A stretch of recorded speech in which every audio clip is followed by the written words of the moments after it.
सविता रानी नायक पंचायत गोपीनाथपुर मु सरपंच पंचायत गोपीनाथपुर सरपंच मुझे तीव्र विरोध करम पंचायत समस्त एसएचजी ग्रुप और समस्त आम गाँव भी समस्त स्त्री लोक मान को लेकिन जो आंदोलन कर मद दुकान बंद कर मद खाଇବା लोक भी बंद कर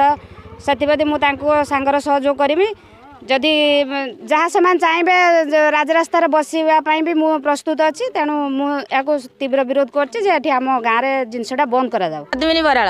घर बड़ संदाड़ पंचायत गोपीनाथपुर असुविधा हो मो स्वामी मद हूँ खाऊे एक दुईर जो मैंने भाटी कर सब खाईते देवे पैसा पकेटू नहीं जी मु सुधु को आनिक पैसा रखी ग्रुप देवाई किंतु पैसा नहीं जी से खाइबे मो स्वामी पड़ो मत भी फोन करेनि पचर फोन आसो मु 12टा गोटे उठेकी जिमी आनमी ता भितर हूँ यही बेता धंदा दुसरू किंतु जीवे घरे हूँ झगड़ा मगड़ा करिए मो स्वामी कि मत पिटो कि मारियो मोर छुआ दीटा अच्छा बाहई ना भविष्य अच्छी ना नहीं किंतु तेणुक मु भोट दबार ना मो कथा यदि किसी न बुझे मु भोट दबार ना कि राजरास्ता को मुझे मु किंतु पुलिस की कही सारी हूँ मजूरी 300 टंका पाइबे किंतु पिउच हूँ 1000 टंका कारण सुधु को आनिक दौर गणुची मो जमी बिकमी ना कौन घर रोचनी घर खंडे भी मुझे पार्नी खंडिया आईकी पड़ी किंतु वर्तमान मो स्वामी जब मरी जाए किए दायी गवर्नमेंट देव ना पैसा ना गवर्नमेंट दायी हम ना मो परिवार चल ना आसिकी मद व्यवसायी 5 जगह हो प्रशय दौरान दुकानी मैंने दुकान दुकान जो माद उपर दुकान अच्छी से प्रशय दौरान मद घर जा बिक्री हो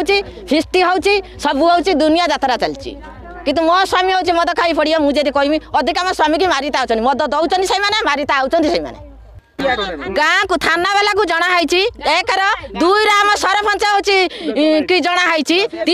वार्ड मेयर सरपंच को जनाई 4 आम सेक्रेटरी प्रेसिडेंट को जनाई समस्त जनाई या भितर कहीं न बुझे जहाँ घर आऊँ मु मद पाइमी फिटिमु किंतु घर द्वार मुझे भांगीदेवी गाड़िया द्वारा आम स्वामी मान मद खाइले आम स्वामी मान कौन पैसा दौर कि सरकार मजूरी देला 300 टंका स्वामी मान पिले 1000 टंका आम कौट आनी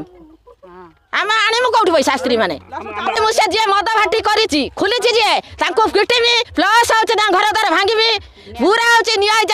दिल्ली सुप्रीम कोर्ट पर्यटन जमी मु बसंत कुमार नायक मु बड़संदाड़ ग्राम सभापति अच्छी आम गाँव में 4-5 फंक्शन हुए प्रति फंक्शन हरियाटा चारिपाखे से मद मौली बिक्री हुए मद मौली खाई यात्रा जानी किसी कर दिखती एवं जेकोसी रास्तार भी लोक जाते अश्लील भाषा प्रबल गाड़ी दिखती ताको आम बारंबार डाकिकी माइक मीटिंग कहला तथापि से शुणिले ना तेणुक आम आम गाँव सरपंच आउ जी लेडीज एसएचजी ग्रुप डाकिकी आज आंदोलन आरंभ करी आंदोलन कहीं ग्रहण न करे आम राजरास्ता दे लेडीज नहीं मुझे बसमी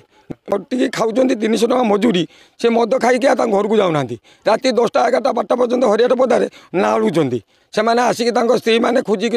स्वामी मैंने नौ हरियाट पदार जेकोसी यात्रा होमर शुद्ध कर दौना मद पी सारिकी अनेक जगह राति 9टा 10टा 11टा हुड़ी पड़ी चोरी डकायत चली भी आम उठिकी राति सारा पहरा दौचु एमाने भी मद खाई हरियाट पदार राति 11टा 12टा पर्यटन भी लोक रोचे मोर दाबी हो आम गाँव में जी मद मौली गंजेई अफिम सब बिक्री होती तुरंत बंद कराऊ नकने आम जा एसएचजी ग्रुप नहीं थाना को भी आम जनइलुणी थाना भी यार किसी एक्शन नौ ना आम लास्ट जगार बसमु आउ कौन स्त्री लोक भी जापार ना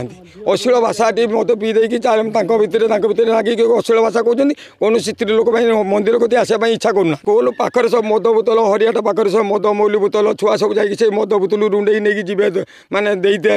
ये जो आसुँच सब फेरीवाला धरिकी बुलूँ छुआ मैंने स्कूल को जाऊ जाऊ मन सुब्रत प्रधान घर बड़संदाड़ू पंचायत गोपीनाथपुर थाना आगरपड़ा मु बर्तमान आम ग्राम कमिटर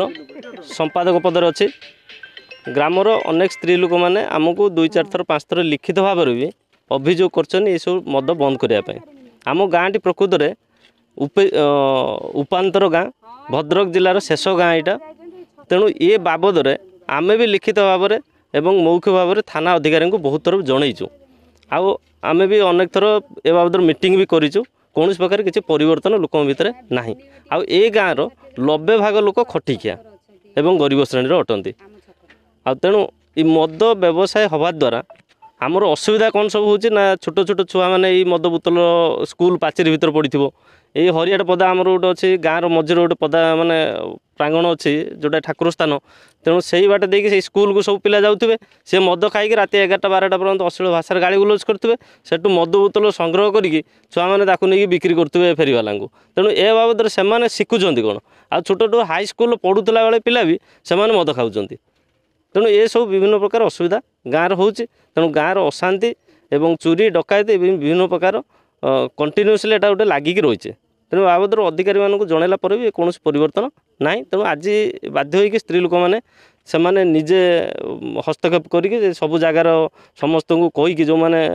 ତାଙ୍କ ନଜର ଭିତରେ ଅଛନ୍ତି, ଯେଉଁମାନେ ବ୍ୟବସାୟ କରୁଛନ୍ତି, ଯେ ତାଙ୍କ ଘର ଘର ବୁଲି ଆମକୁ ବି ଡାକିକି ସେମାନେ ବନ୍ଦ କରୁଛନ୍ତି ଯେ ତୁମେ ମଦ ବ୍ୟବସାୟ ବନ୍ଦ କର, ନହେଲେ ବାଧ୍ୟ ହୋଇକି ଆମେ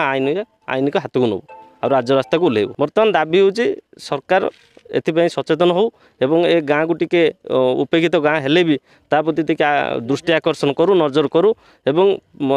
ଅଧିକାରୀ ପ୍ରାଧାନ୍ୟ ଅଧିକାରୀ ଯେ ପୁଲିସ ବିଭାଗର ଅଛନ୍ତି ସେମାନଙ୍କୁ ବି ମୁଁ ଅବଗତ କରାଉଛି କି ଅନୁରୋଧ ବି କରାଉଛୁ, ସେମାନେ ଆସିକି ଯେଉଁମାନେ ବିକ୍ରି କରୁଛନ୍ତି ସେମାନଙ୍କର ଉପଯୁକ୍ତ ମାନେ ତଦନ୍ତ କରନ୍ତୁ ଏବଂ ଏହାର ଗୋଟେ ଉପଯୁକ୍ତ ନ୍ୟାୟ ବି ସ୍ତ୍ରୀ ଲୋକମାନଙ୍କୁ ବା ଆମମାନଙ୍କୁ ଦିଅନ୍ତୁ।